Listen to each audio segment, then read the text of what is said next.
Okay guys, it's 1 o'clock, so let's get started. So today we're going to focus on the PEDS part of nursing. And a lot of the PEDS part of nursing really takes place in the school. Why? Why is the school such a good target for us in terms of population health-based nursing for pediatrics? Because most kids are in school, right? So unless they're homeschooled, most children are in school. It's a great population for us to be able to access. So we're going to talk a little bit about what is school nursing. We're going to talk a little bit about the different roles the school nurse plays. And you're going to see that this is really a very, very diverse role that they play besides just providing care to children with medical illnesses or who have the fever for the day or things along those lines. So I just put 2 general objectives for today.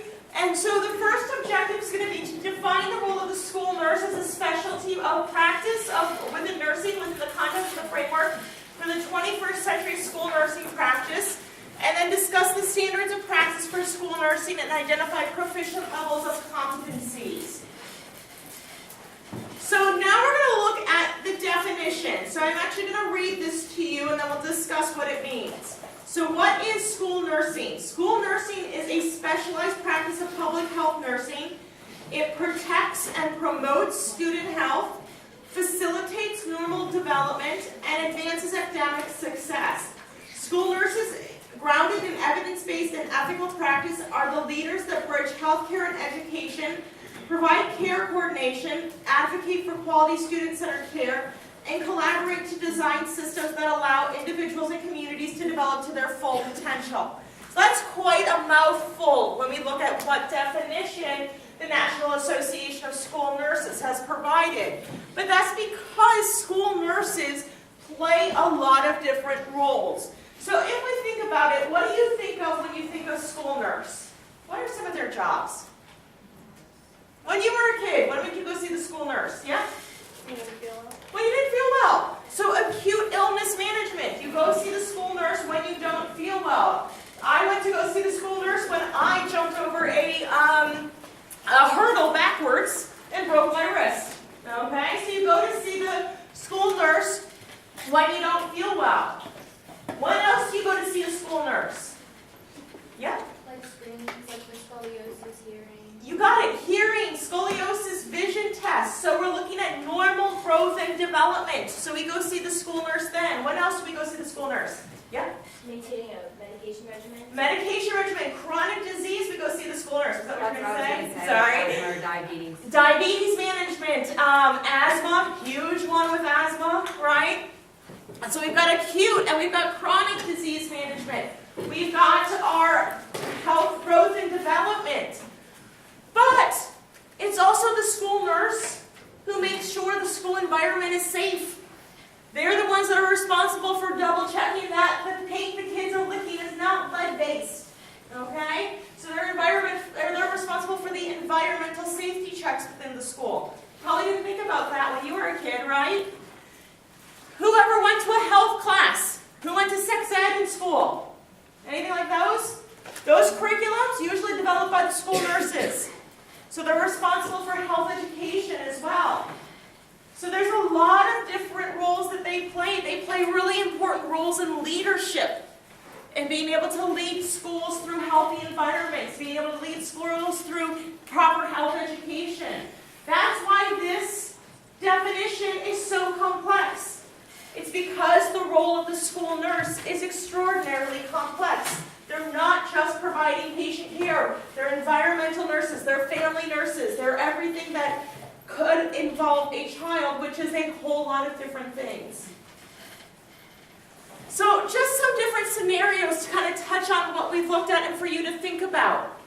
So the first scenario I want you to think about is a 9th grade student with cystic fibrosis has had an increase in hospitalizations and is considered too unstable to remain on the lung transplant list.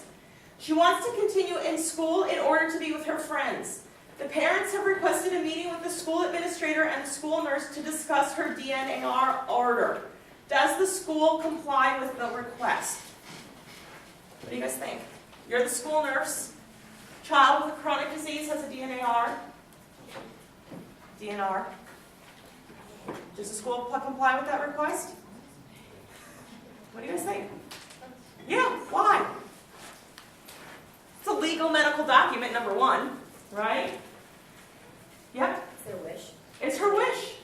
This is the wish of the child, of the family. So we absolutely comply with this. So they're dealing with life and death.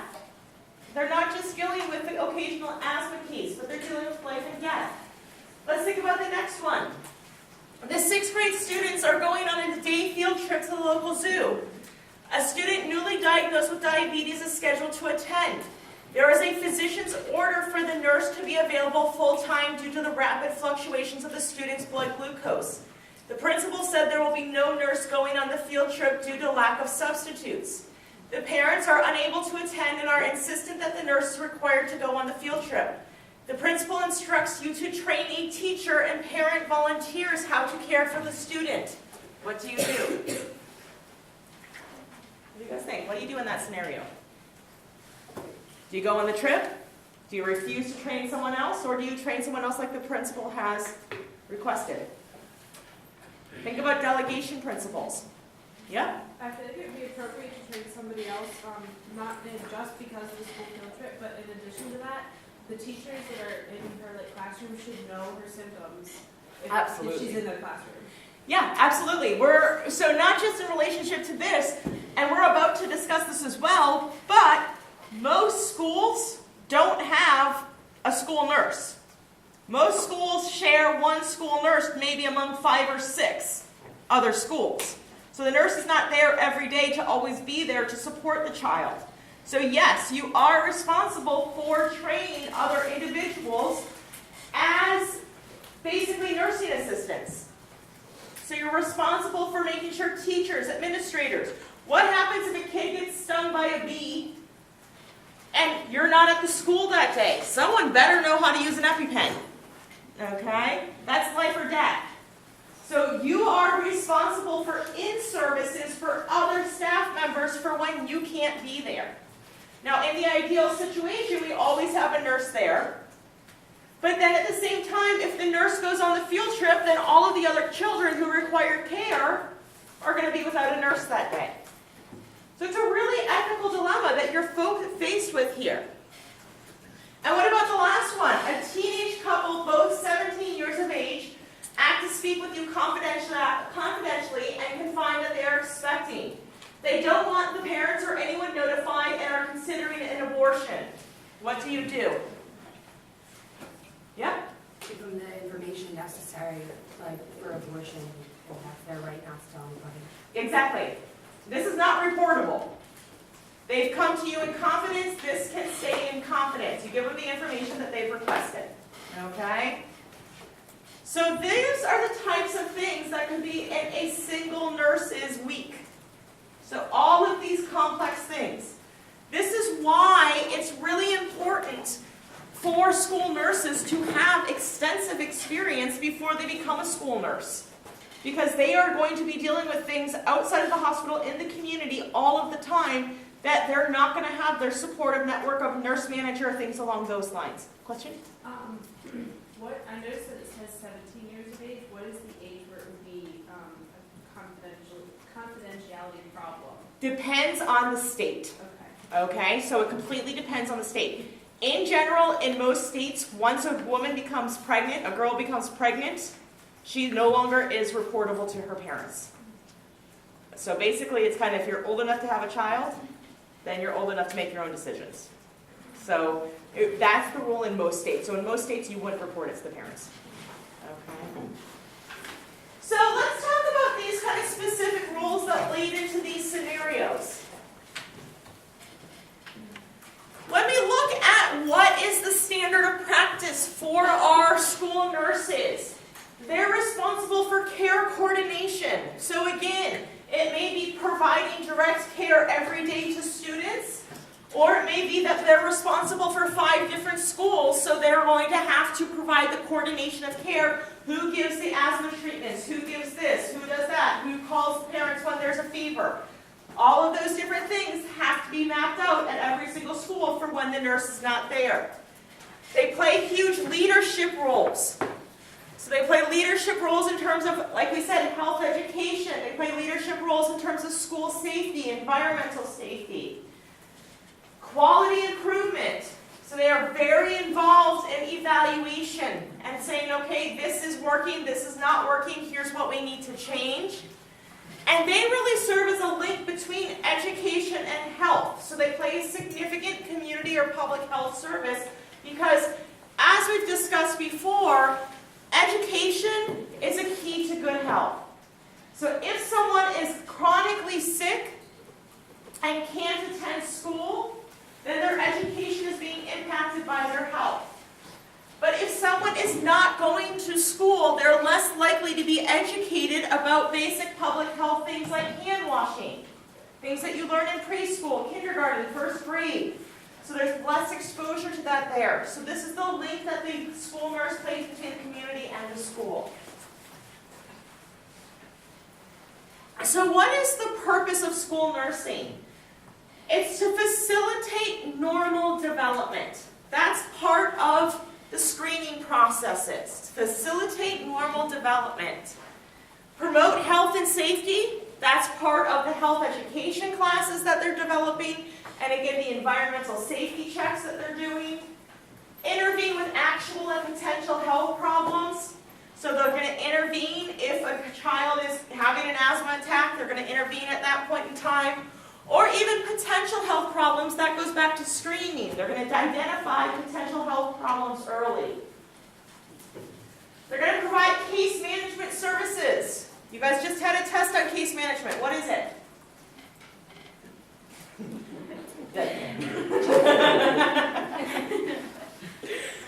Coordination of care. Okay? They're going to make sure that the kid who's getting asthma treatments at school also has the capacity to get asthma treatments at home. So they're going to coordinate care between the home and the school to make sure the child's always getting what they need. And then collaborating to build a student and family adaptation, self-management, self-advocacy, and learning. So they're going to serve as a liaison between parents and families or communities on how to create the healthiest PEDS population that we can based on school-age children.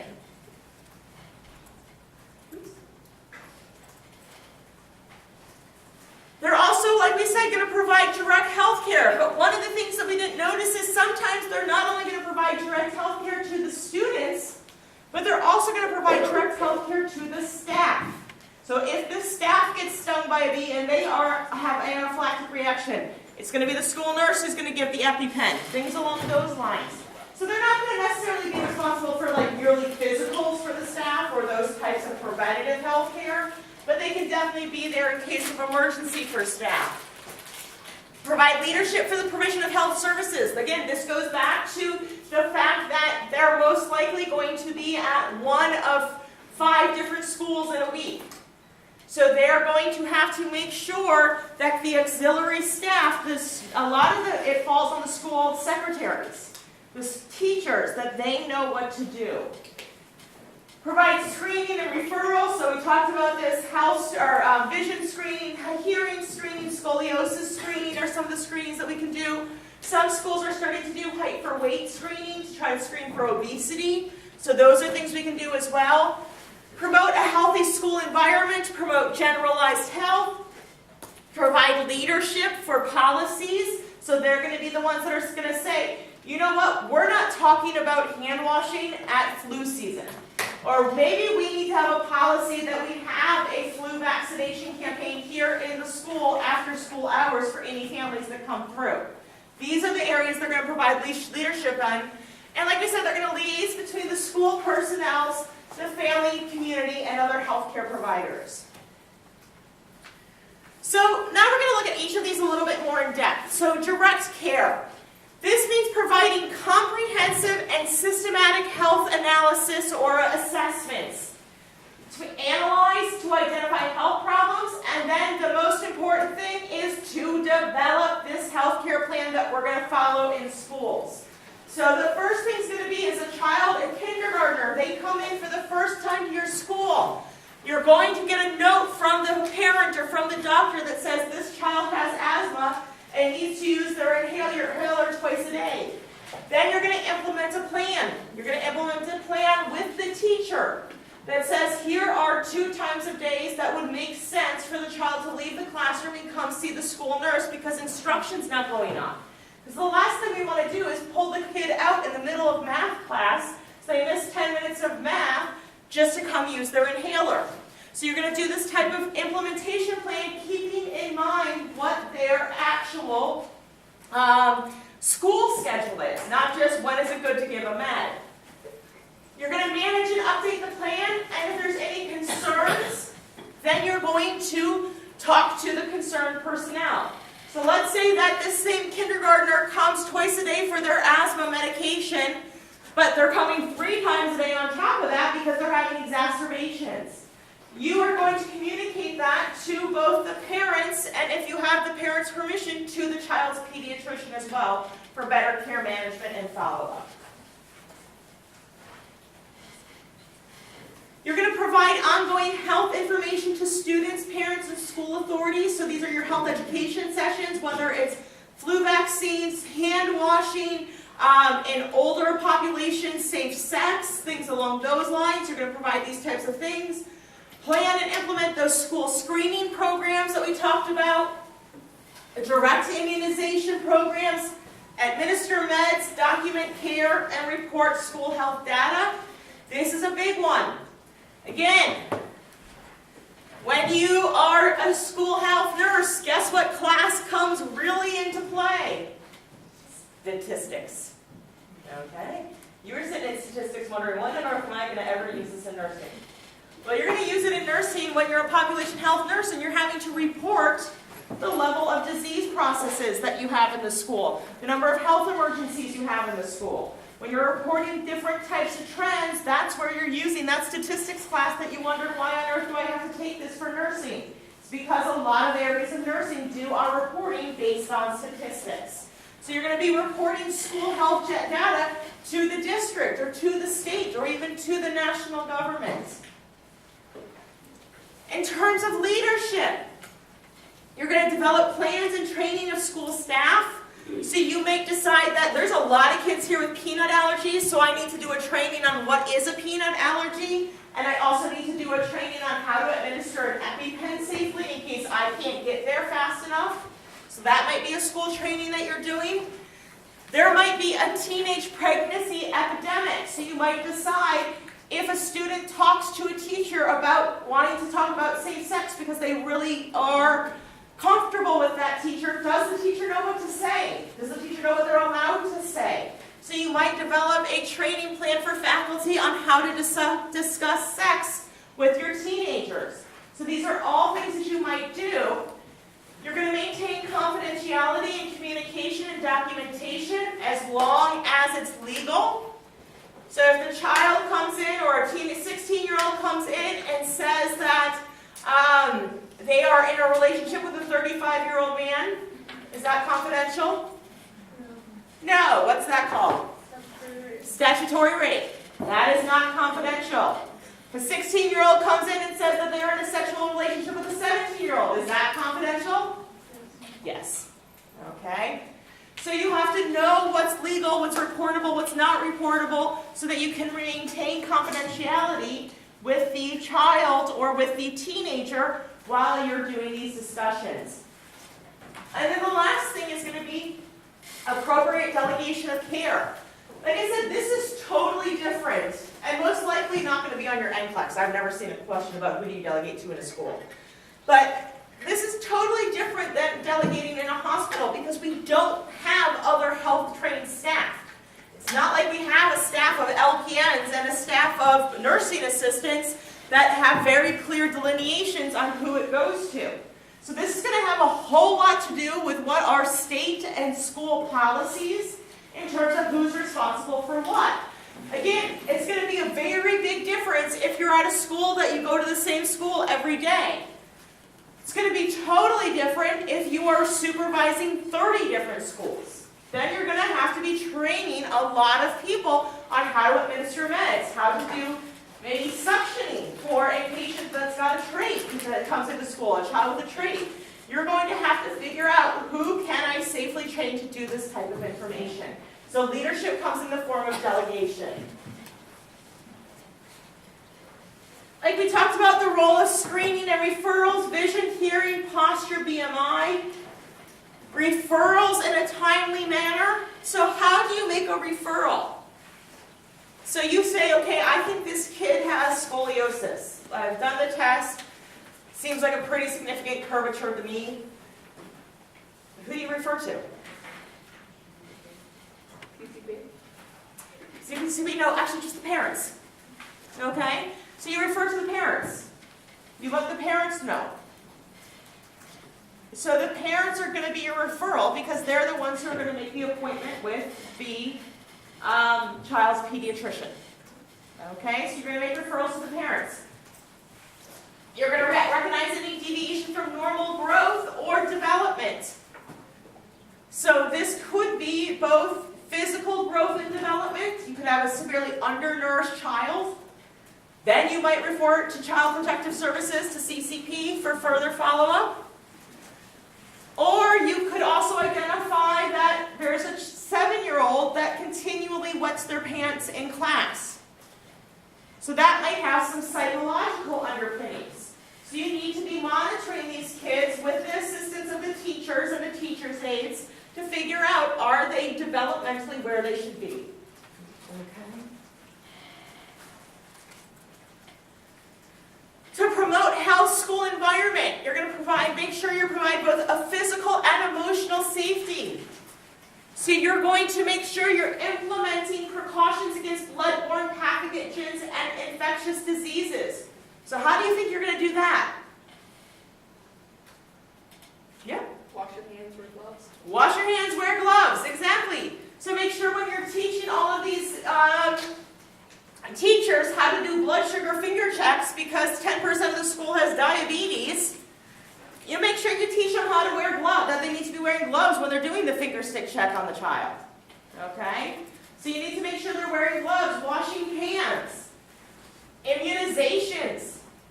Making sure people are educated about immunizations is going to be another way you're going to do this. So that would be monitoring immunizations, making sure children are up to date. It's actually up to the school nurse in most districts to make sure the child has the required immunizations for coming to school. And assure appropriate exclusion and re-entry into school. So let's go through some of this stuff. So a child has strep throat. When can they come back to school? Once the fever goes down. Once the fever goes down, but it's strep throat, so it's a bacterial infection. Or antibiotic. 24 hours after starting the antibiotic. Okay, so 24 hours after starting the antibiotic for strep throat. Viral is once the fever goes down. 24 hours once the fever eliminates, then they can come back to school. So what are you going to do if a kid comes to school with a fever of 102? Send them home. Okay? So this is your responsibility to make sure that children who could get other children sick are not in school at that time.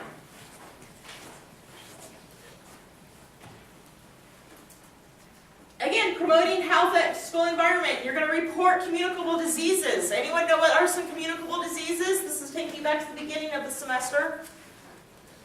What are, if a kid had this at your school, what would you report? What's the most common one we hear? Chickenpox? Chickenpox, absolutely. You're going to report chickenpox. What else are you going to report? Whooping cough, absolutely. What are you going to report?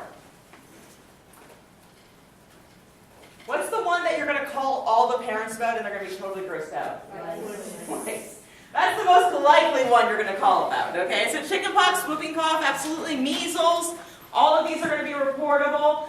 Lice is going to be something that you're going to definitely let everyone know about to check their hair. Lice is usually one where you have the fun job of actually having to check every single child's head for lice, okay? So you actually have to do lice screenings. You're going to assess the physical environment. It's your job to go out to the playground and make sure that the playground equipment is safe. If the playground equipment is not safe, this is where your leadership role comes into play. You say either this equipment should not be used during recess or play times, or you talk to the district and you say we need new funding because this is not a safe environment for these children. Okay? Participates in developing a plan for prevention and management of hazards. So if there is any type of cleaning supplies, where is it kept? Where are the Tide Pods kept in the high school? Okay. So you've got to think about what type of chemical hazards could be available and how do you keep those safe from the children. And then the last thing is one thing we haven't mentioned yet. But it is really the nurse's responsibility to not only ensure the physical well-being of these children, but also the emotional well-being of these children. So some of the health promotion campaigns you may be participating in or creating are anti-bullying campaigns. Some of the teacher and staff, faculty and staff training sessions might be on signs and symptoms of depression or signs and symptoms of suicide risk.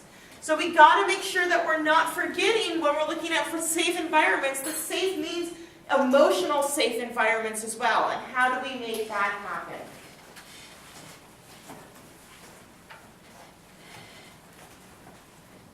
Again, promoting health, if we look at that specific role, providing health education, helping to develop health education curriculum, collaborating with staff, students, parents, and other professionals to assess the health needs and develop a school health plan, and prepare statistical reports on the health promotion activities. So X amount of students were, X amount of students participated in this. At the beginning, their knowledge was this. At the end, their knowledge was this. So this was a successful program. Or their knowledge didn't change during the training, so clearly this program did not work. So you're going to have to perform those types of statistical reports. And then as a leader, you are a leader because you are the health expert of the school. So everyone with any type of health issues will be coming to you for your expertise.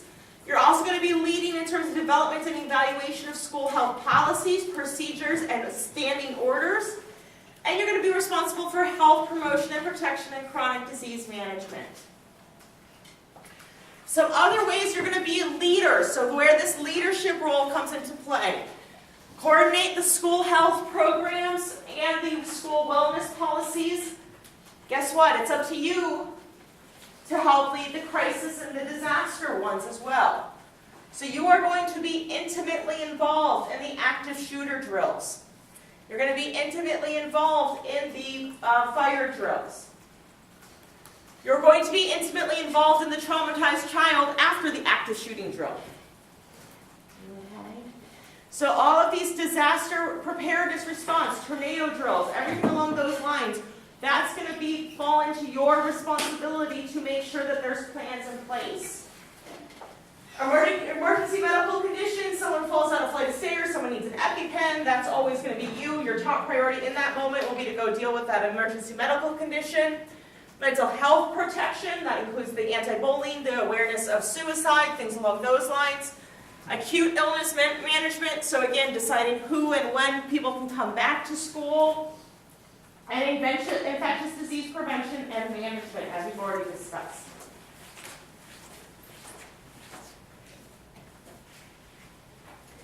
And then lastly, kind of looking at role liaison. This is going to serve as a liaison between the school and home and community. So we talked about this at the beginning. You are kind of the center point between education and between the community and the home and the parents. So you want to make sure you have working relationships with the local pediatricians in the area, that you have regular communication with parents, especially for children that are frequent flyers in your office. Communicate with community health providers. So, like I said, it might be a community where they really can't afford the immunizations. So maybe there's an organization that does free immunizations, and you can have them come to the school a couple times a year. And develop community partnerships to promote health of the community. So again, same thing, same idea here. There's lots of partnerships that could be developed. There could be if we kind of look at some of the other things we've looked at. We have our Widener nursing partner, our nursing clinic over here on campus. Well, maybe we can partner with Chester High School to make sure that the LGBT teens have a resource to go out to. So there's lots of different community partnerships that you can make as a school nurse. And then coordinating and collaborating, so you're going to act as this resource person, maintain supplies and equipment in the school clinic, ensures accessibility of school health services for all students and staff, and also you're responsible again for statistics, keeping a daily log of who comes to the nurse's office or needs special attention. So, kind of expanded roles of the school health nurse. That was the really traditional and what we want school nursing to be. But what we have some of the challenges that we're facing is that their children at any one school are often being cared for by multiple different healthcare provider protocols. So someone might be being seen by a doctor at DuPont, someone else may be seen by a doctor at CHOP, someone else by Jefferson. So it's not just one protocol for asthma that you're having to remember. You're having to remember 7 different protocols for the asthma because the children are all treated different ways. And this requires you to be familiar with many different policies instead of just one hospital policy or one physician office policy. And the other major challenge that we're having for nursing is that, as a good thing, we've made it more accessible for people with disabilities and chronic illness to come to schools. That is the good thing. But that makes it more challenging for nurses, because now we have people with vents, people with catheters, people with feeding tubes, people who require chest PT or close blood glucose monitoring and insulin pumps. The amount of technology that nurses are expected to be responsible for in the school is rapidly growing as we create a more inclusive school environment for our disabled and our chronically ill.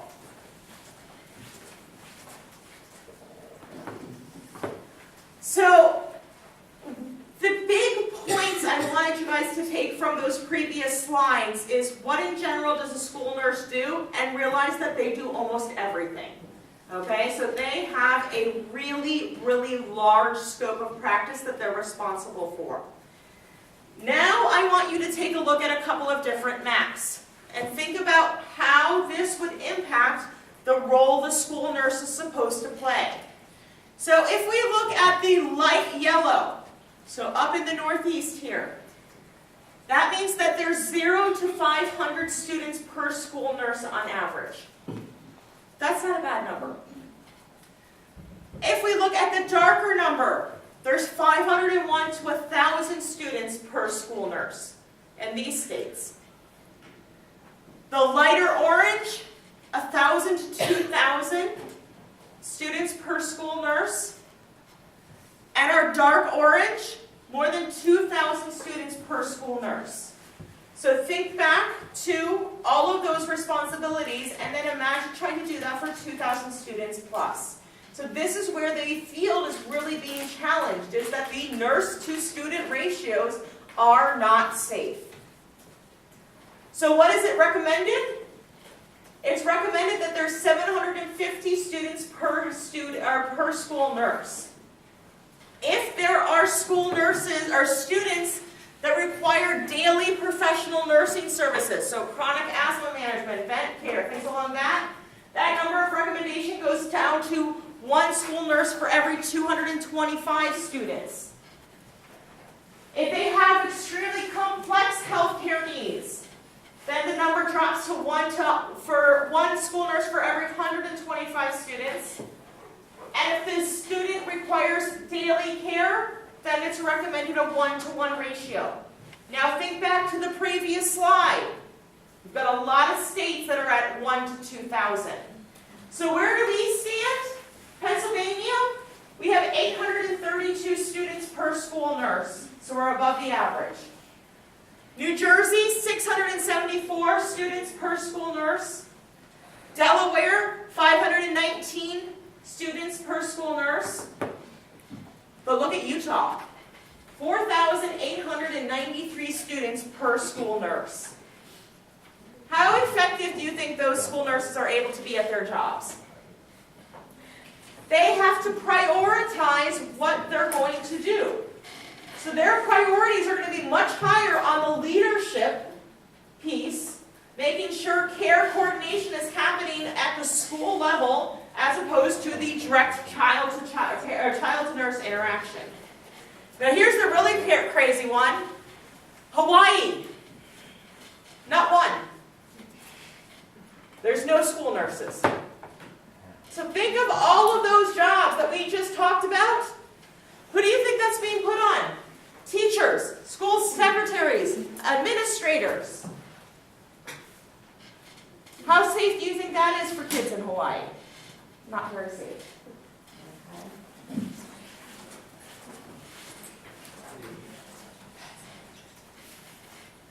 So let's think about what constitutes a healthy school. So I want you guys to think about this for a second. Imagine that a school you're working in has made a conscious decision to become the healthiest school possible. Think about this. As a school nurse, what might you notice as you walk through the school? So if you're working in the healthiest school possible, you're walking through the halls, what are you seeing? Yeah? No, like dust or debris on the floor, it doesn't make this fan come around. Exactly. You're seeing no dust, no debris, you're seeing cleanliness. What else are you seeing as you're just walking around the school? Hand sanitizer. Hand sanitizer, soap, absolutely. What else are you seeing? Yeah? Education material on the walls. Education material on the walls, health education, absolutely. What else are you seeing? Saw a hand. Yeah? Kids using like safe practices, like sneezing and You got it. The kids are walking around going like this instead of like this, right? So they're using safe hand practices. They're using that hand sanitizer that's up there. They're practicing safe things. What might you notice as you meet with the principals and the teachers?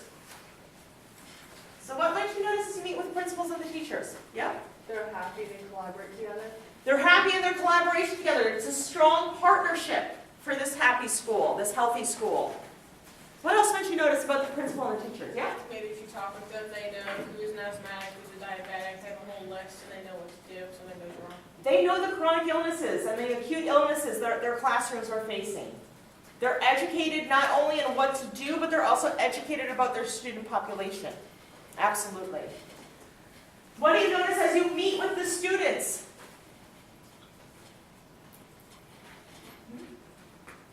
What are the kids doing? Any ideas? Well, we talked about some of it. They're sneezing into their arms, right? They're washing their hands. They're practicing healthy behaviors. So as you meet with students, you see healthy behaviors being practiced. And when you meet with the parents, what do you notice? They're educated as well. They're able to continue the healthy life lessons that you're starting in school at home. So you're noticing that they're educated as well. So if we look at the school nursing scope and standards of practice, we have to look at the definition of standards. So standards are statements that connote a norm or establish an expectation and facilitate measurement. So standards are going to be something that should be normal and we're able to measure. The standards of school nursing practice are authoritative statements of the duties of which school nurses, regardless of role, population, and specialty within school nursing, are expected to competently perform. So if we look at school nursing standards, these are the minimum that every school nurse is expected to be able to perform.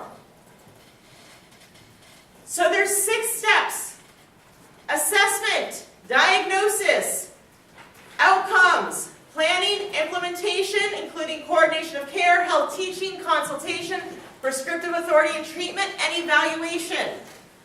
I put this in here as a reminder that even in community population health, we still follow the nursing process. Whether we're doing it for one child or we're trying to assess what is the most important health education topic I can bring up in the next class, and I assess what the kids know and don't know. So let's say that it's one child with asthma. I'm going to assess how the child's doing with asthma. I'm going to give him a diagnosis related to his asthma. I'm going to identify what my goals and outcomes are for him. I'm going to plan. I'm going to follow through on my plan. I'm going to evaluate if my plan is working. It is no different if I make my goal an educated student population about something. I'm going to assess. I'm going to say, do they know to wash their hands? Do they know to sneeze into their arm? Do they know to do whatever it might be? And then I'm going to say, okay, where the biggest knowledge gap is washing hands. So my diagnosis is going to have to do with spread of disease. My outcome planning will be that the number of students who wash their hands increases. My planning will be, I'm going to lead a seminar on hand washing for every grade. I'm going to lead that seminar, and then I'm going to evaluate if hand washing has changed. The reason why I'm emphasizing this is that I looked back at your last test, and some people are still missing questions simply because they're not trusting or following the nursing process. Okay? So you want to make sure that you're remembering, always follow that nursing process. So again, assessment. The school nurse is going to collect comprehensive data pertinent to the student's health or situation, or the student's health and situations, looking at them as a group. This could be physical, psychosocial, spiritual, economic. It can involve a whole bunch of different things. Diagnosis. The school nurse is going to analyze the assessment data to determine the diagnosis. This should be based on current research and clinical diagnosis, nursing diagnosis, and abnormal or normal parameters. Outcome identifications. The school nurse identifies expected outcomes for a plan individualized to the student or students or situation. They should be culturally appropriate. They should have associated risks. They should be looking at benefits and costs. You should be looking at current scientific evidence and clinical expertise. Planning. The school nurse should develop a plan that prescribes strategies and alternatives to attain expected outcomes. So what is it that you're going to do to reach the outcomes you've just set forth for yourself? Implementation. So it could be care coordination that you're implementing, so you're making sure everyone with asthma is being seen at least once a week. It could be health teaching and health promotion. It could be making sure consultations are happening. And in some schools, if a nurse practitioner is available, that implementation may include prescriptive authority. And then evaluation is like evaluation everywhere else. Did the implementation work? If it didn't work, what needs to change? If it did work, is there anything that needs to change to make it better? So, role of school nurses in a nutshell. They are pediatric nurses, psychiatric nurses, emergency room nurses, home care nurses, primary and acute care providers, educators, policymakers, social workers, office managers, and nurse administrators. So school nurses wear a lot of different hats, have a lot of different responsibilities, and in many, many places are very, very understaffed. Is there any questions for me? Okay. That's it. That's all I have for you for this one. Okay, so if you guys have any questions, study the PowerPoints. Okay, that's what I'm going to focus on. Okay? But don't feel, hold on one second, I just want to address this. Don't feel like you need to memorize this exact definition. Okay? You guys have gotten used to my questions by now. I'm not asking exact definitions, but also don't feel like you need to memorize line for line everything that is under direct care and direct care continued. Just summarize, what does direct care mean? What are some of the responsibilities? That's what I want you to focus on. Okay. Okay guys, have a good day. I'll see you next week.